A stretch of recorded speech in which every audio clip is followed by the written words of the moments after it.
folks, so it's cloudy out there, but doesn't have to mean that we don't do another episode of Driving Growth. I had a conversation with an early stage founder yesterday, close to $1 million in revenue in the first 10 months. I was very impressed, and the person wanted to figure out, hey, how do we drive growth even further with marketing? It's not a huge ACV business, so lots of 5K, 10K deals, and that means you can't really hire a whole bunch of salespeople, and even sort of outbound may not be as good use of time. So is there something you can do with marketing? And the person had tried a whole bunch of activities over the last few months and spent some dollars, but wasn't getting results, or at least results that they were happy with. Whatever was the reason for them to reach out to Paramark, within the first 5 minutes I was like, hey, we're probably not a good fit for you given we work with much larger businesses, but here's what I would recommend you doing. Here are the questions that I asked them. First, how many deals are you getting on a weekly basis? And they said something like 2 to 3 deals a week. I'm like, okay, so any experiment that you run on any channel,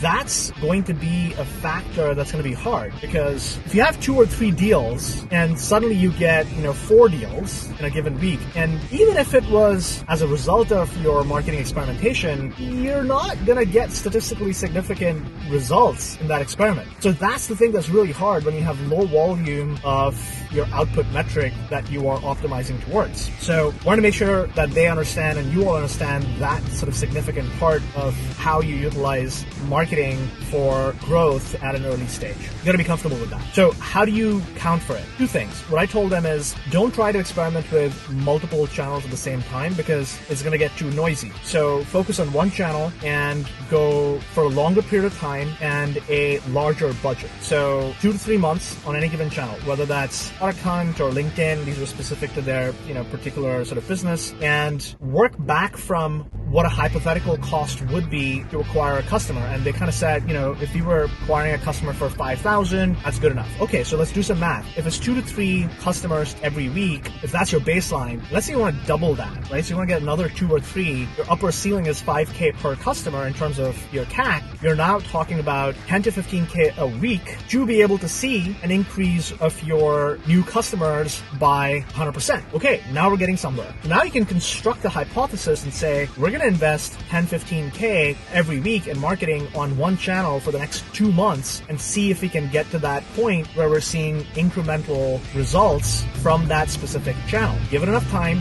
make sure you're spending enough. And most people don't do that. They don't spend enough, and they don't spend it for long enough. They're expecting somehow, magic to just happen in marketing. So that's the tip for today. If you're an early stage founder, you've gotten to a point where you have strong pull, you're starting to think about spending more money in marketing, here's what I would do. Until next time, see ya.